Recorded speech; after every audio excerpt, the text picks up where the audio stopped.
Welcome, everybody, to It Tastes Different Gaming News. What we got in the news today? The CEO of GTA 6 thinks you don't pay enough for his games. Sort of. In an article from Rock Paper Shotgun, the GTA 6 publisher and CEO thinks video game prices are very, very low for what they offer. During a investors' earning call, the GTA 6 publisher Take-Two CEO Strauss Zelnick, I hope I pronounced that right, had a bit to say about the topic of video game pricing. Zelnick cautioned one investor against generalizing about the state of game pricing based on the recent fortunes of TV and movie subscription services like Netflix, which all of them are increasing prices because they price low, get you hooked, and then they raise their prices. And well, that's pretty much typical fashion. Video games might be all about subscription services these days, which they are starting to kind of steer that way thanks to Game Pass and PlayStation Plus, Ultra Plus, Ducky, Happy Ducky, Bubblegum pricing. The commercial logics, as ye old non-interactive media in particular, it doesn't mean publishers are currently able to raise video game prices, even if they feel like they're over-delivering. That's a little crap there. By way of explanation, Zelnick shared a little of Take-Two's, and I'm going to kind of speed through this, but I don't want to misrepresent anything when I read this either. So, by way of explanation, Zelnick shared a little of Take-Two's own methodology for calculating video game prices. In terms of our pricing for any entertainment property, basically the algorithm is the value of the expected entertainment usage, which is to say the per hour value times the number of expected hours plus the terminal value that's perceived by the customer in ownership. That would be you.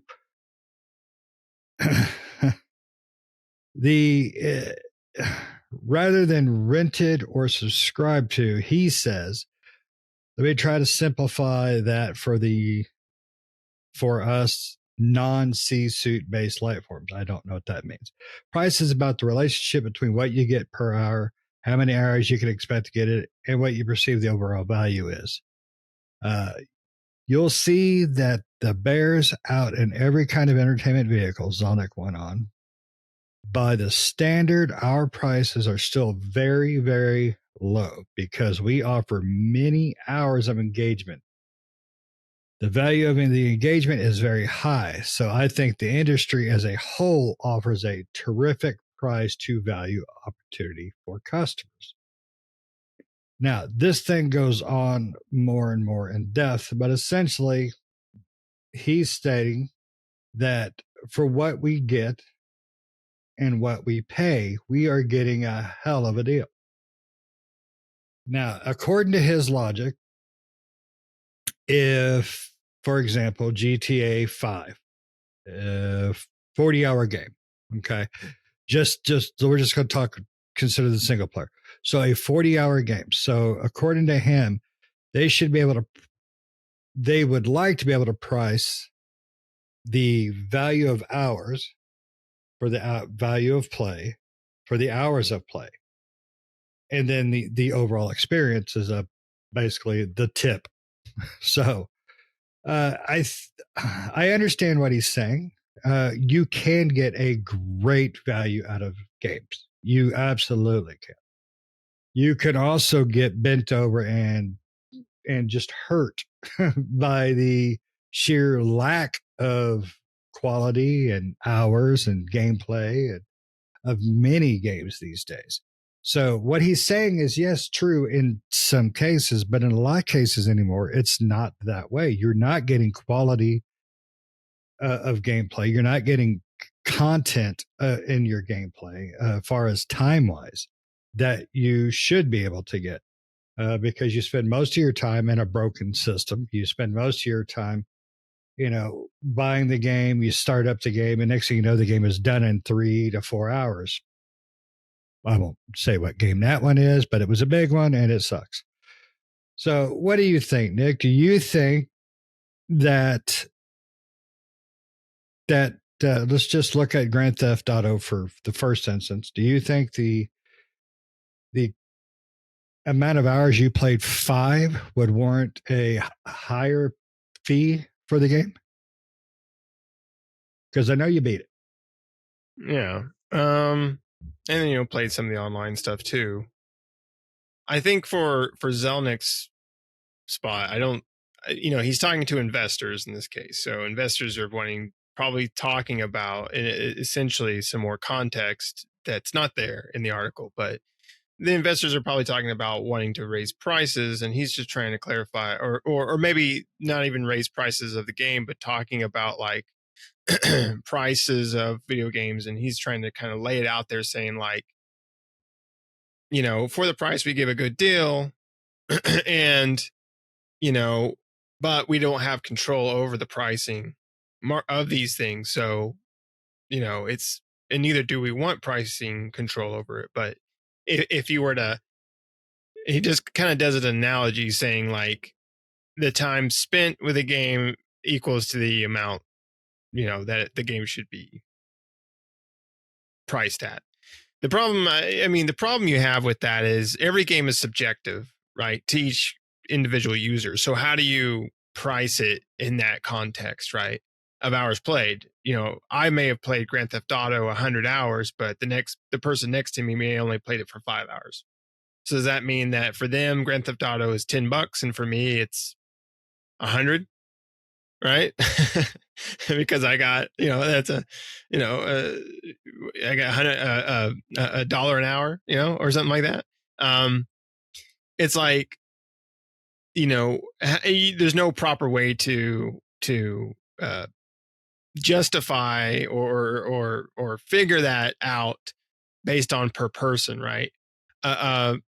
Even for like things like movies and things like that, or even subscription services like Netflix. Yes, they raise their prices because they get you hooked on it, and then whatever. But if, regardless of the fact that Netflix may have a ton of movies, if you're a person who subscribes to Netflix and there's no movie on there that you give a crap to watch, then the service isn't worth it, right? No matter how much the value of what's there is there, it's cost to you, or it's a price to you as an individual. If there's nothing there, is zero. It's worth nothing, right? So that's, again, it's subjective to the individual, right? There's games that we put tons and tons of hours into, and there's games that we put very little hours into. So I don't even think publishers or anything in the market, of course they wouldn't price it that way, right? They would still may let you pay $60, and you don't know as a user if you're going to play or be hooked to a game in that regard to play so many hours or not, right? So it's very subjective. So there would be no way to price it in that context. I guess he's just trying to give an example to the investor about trying to justify the pricing of gaming, saying like, $70 for a game is a good deal because of the amount of content and hours played. But again, it's like, yes, a game may be full, and I've said this before about a lot of things we've talked about. The Sega billion-dollar, trillion, quadrillion dollar game. You could throw all the money in the world at something, it doesn't make it good. If you spend $1 trillion and the game comes out and the game's absolute trash, but it looks great, people are still not going to play it. It doesn't matter, right? It just because your game looks great or you threw a bunch of money at it doesn't make it something that's good. And the same thing with this. If you put a ton of content into something, a bunch of hours to play, but you get in there and you're like, this game sucks, I don't like these hours, I don't like the content that's here, I can't get into it, or I don't like it, or it sucks, or it doesn't work, then the price of that game to you is not the $70 you spent on it. It's zero, or it's $10, or whatever. So, yeah, I mean, again, it's just a very subjective thing to each individual, right? And you could never price it that way. I think he's just trying to say, like, he's just trying to clarify that, or basically point out that games are full of content and technically should be priced accordingly, but that's not how things work, right? I mean, that shouldn't be how things work. And that's not just for video games, that's for everything in life, right? So they should just have a price for that item and not subject to how much fun you're going to have with it. Yeah, I mean, games are like food. I mean, if you go to a crappy restaurant, you're going to get crappy food, but you're paying a much cheaper price. And that's not the way to look at video games. Unfortunately, video games are like crappy food anymore, though. You're going to get quality or you're going to get garbage. You can get Alan Wake 2 or you can get Rise of Kong or Rise of Craig. Uh, you know, those games don't vary that much in price, but if I was to have bought Kong, the value in it would be nothing because it's a piece of crap and it's terrible. Granted, anybody who bought that game, I feel bad for, but they do set the prices. That's why we're paying $70 now for the vast majority of games. It's that's not a true statement. The developers do, well, publishers really do set prices. That's why we are paying $70. Now, Grand Theft Auto 6 has been rumored to be like $200 million or $500 million, some wacky, crazy development number. And that's on you. I mean, you can do things much cheaper.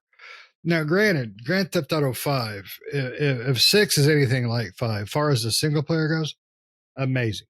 Great. Because I loved the single player of 5. If 6 is that good, that's fantastic. But that's not a $150 game because you spent $200 million to develop it. It means you're not good with your money. But they have also made that money hand over fist with 5. I mean, that game in like the first 2 years was like 60 million copies or something like that. I mean, it's nuts. I mean, and they deserved it because the game was fantastic and they have kept the content up.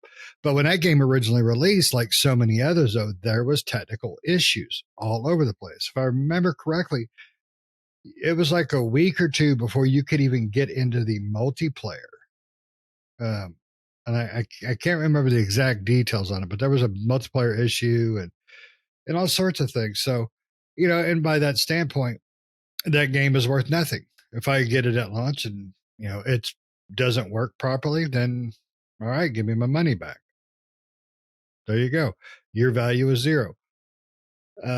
They do set the prices. That's just a lie. But you can get quality time out of your $60, $70. But it's not as frequent anymore. I don't think you get that kind of quality anymore because out of all the games we reviewed this year, we've had some bangers and then we've had a many turd. I mean, we've had a lot of G.I. Joes this year, a lot of, Hogwarts or Golem. So, it's the game prices are too high at 70, I think. And that's primarily because the games are broken when they're released and then they get patched slowly. Even Baldur's Gate 3, which was phenomenal release, excellent release. They're still releasing patches to fix things, hotkeys and all that stuff. So, I mean, if you let me set the price, I think if a game is released with a patch that's as big as the game, it's a $10 game. But let me set the prices on this crap because it's the state of gaming isn't good enough to raise the prices. So yeah, I don't think they should raise the prices. I think the prices are high enough. But again, it's all context, and you're right about the Oh, the first thing you said, which I remembered and then I completely forgot. Not the patches thing, but the before that. I can't remember what it was, but it was a good point. And whatever it was, just remember it was a good point that I was going to talk off of, but now I can't remember what it was. So anyway, yeah, I mean, well, the industry sets the price, right? So, it's yeah, again, it's just very subjective. I mean, you don't know what you're going to get when you buy a game. And again, even a game that does really well doesn't, for one individual or for a group of people, may not be the same outcome for you as an individual, right? So you shouldn't have to pay the same price as everybody else if you like the game, or if they like the game and you don't, or vice versa, right? And you get hundreds of hours out of it and they play it for a few and are like, this sucks. Of course, you can return games, you can get your money back and stuff, depending on the return policy of wherever you bought the game. Only on digital, and if you play under a certain amount of hours. But if you bought once you bought a physical it, disc, you can't take them back to the stores no more. Well, you can take it to GameStop and get $10. So. Yeah, that's true. That's true. If it's a new release, they do give a little bit more than 10. I think like 15, maybe. Yeah, you might hit 15. Might hit 50. But that's only if you're a pro member. Yeah, only if you're a pro member. But yeah, so I mean, like, they're not going to, but if they were to change it to like that, depending on, I mean, because that at that point, if they were going to do it based on play hours and how much you play, then it would be a subscription service at that point, right? They wouldn't charge it based on like how many, if this game had 110 hours, because that would be too easy for developers to say this game has 200 hours of nothing, but we're going to include it, so now the game's $200, right? Or something like that. Assassin's Creed Valhalla, it was, we got 200 hours of content in this game. No, you got 200 hours of me walking around and trying to find frickin' purple rocks. Dumbasses. Exactly. But yeah, so I mean, if GTA 6, which we're gonna get reviewed or not reviewed, we are gonna get, because we love the GTA series. If they came out and said, "Hey, we are not charging an upfront price, but we're going to charge you $1 an hour to play the game," would you think that it could be worth that value? If you weren't reviewing it and you just wanted it on your own, would you do it? Yes, I would. And how I would do it is I would set a particular amount of hours that I'd be willing to pay for the game, and then play that many hours and stop there. Because at that point you wouldn't own the game, right? You would basically be, just renting it. Yes, you'd be renting it, because once you stop paying, you no longer have it. So again, it would be a subscription service if they did something like that, or a renting service.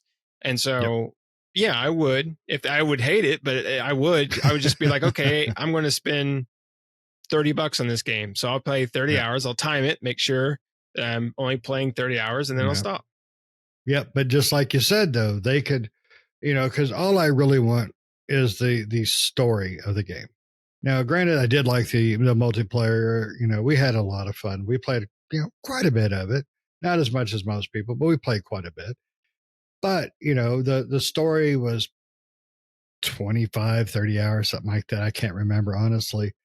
But, they could pad the crap out of that, and then there you are. It's like, all right, well, I really want to find out what happens, and then you're already $30 in the hole. So, all right. 30 more hours. That's it. So then you find yourself beelining story. You find yourself skipping side missions. That is I would not buy the game for that. I couldn't buy the game. Now, if they clearly stated you could complete the single player portion of the game in 25 to 40 hours, then I might consider it. But the problem is, though, a game like that is there's so much side stuff to do and think about. So I just wouldn't do it. I don't think I could do it. I mean, the industry wouldn't either, because the industry would be shooting itself in the foot with that, because there would be a lot of people, much like yourself, that wouldn't play it, or a lot of people would just beeline the story and not pay any more than a very small amount of money.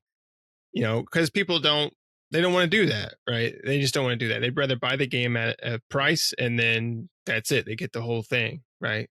Patches or whatever the case may be, they get the entire whatever's there, right, of the game, instead of being nickel and dime and a la carted.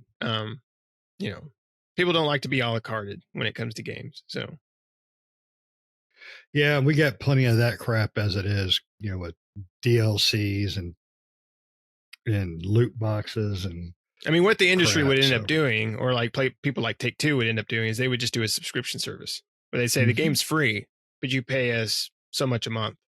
Yeah. Yep, and they could suck a butt. And they would have they would have people do it, but they would have a big problem with that too, because I think a lot of people would not do it, and then they would miss out on sales and various things like that. It would be a big upset to the industry doing stuff like that. They got to tiptoe around things such as that. Well, I mean, you're doing it already with MMOs. Right. Many MMOs. So it's all going to be content to offer, content to cost. And as great as GTA 5 was at the beginning, after they fixed a few things, I don't see a content to cost pricing working really ever for any video games. Subscription services for the consoles is about as far as I would want to go. I mean, Game Pass is a great offer for the most part, but we do have lulls where it's like, there ain't shit out, pardon my language, but they're just, there ain't nothing out. And in PlayStation Plus, Ultra Plus, it's really not even worth it to me. I just don't ever find enough content on it to make it worth it. So I don't know. Yeah, not yet. It's not. I mean, maybe one day it will be, but currently it's not worth it.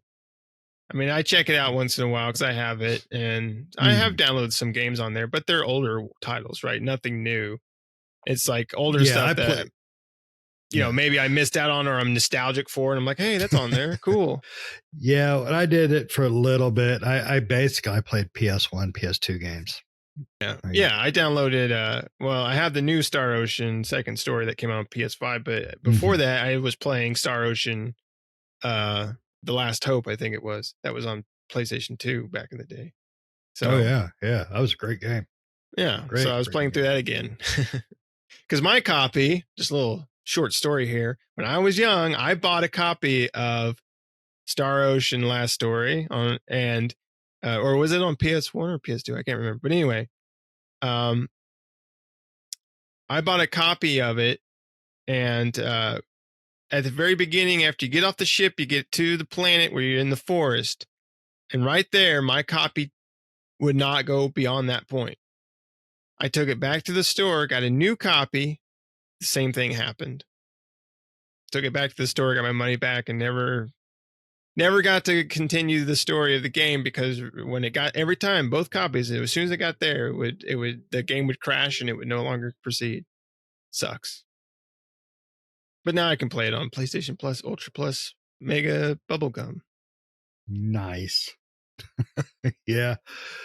Subscription services, I think, are going to end up going too far, because you're seeing them in every facet of the world now. Tesla owners pay subscription services for crap. I believe, was it Mercedes or BMW was going to charge? BMW was for heated seats or some shit. They did that for a while, and that didn't turn out so hot. Yeah, the heated seats didn't turn out so hot. You know what I'm saying? But there's too many subscription services. That's what I mean. That's the problem that we have right now and going forward is, subscription services are bleeding the customers dry. That's why, you hear about all these, even though they're raising prices, but at the same time, I feel like a lot of places are raising prices because they can't keep customers or something to that effect. Because, when the subscription services first started, I had a lot of them, and I'm sure we all did. But nowadays, like, I have, besides Xbox and PlayStation, I don't have as many as I used to. For streaming services, all we have are Netflix, and I don't even watch Netflix; just my kids do, and stuff. So yeah, I think I've got I've got Crunchyroll and Netflix,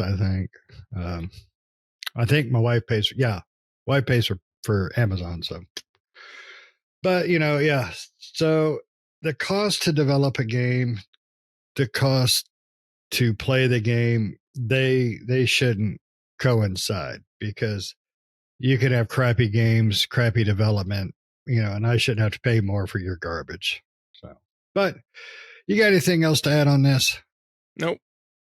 All right. Well, let us know what you think. Do you think that you should be paying a little bit more just because they offered you an extra 20 hours of finding purple rocks?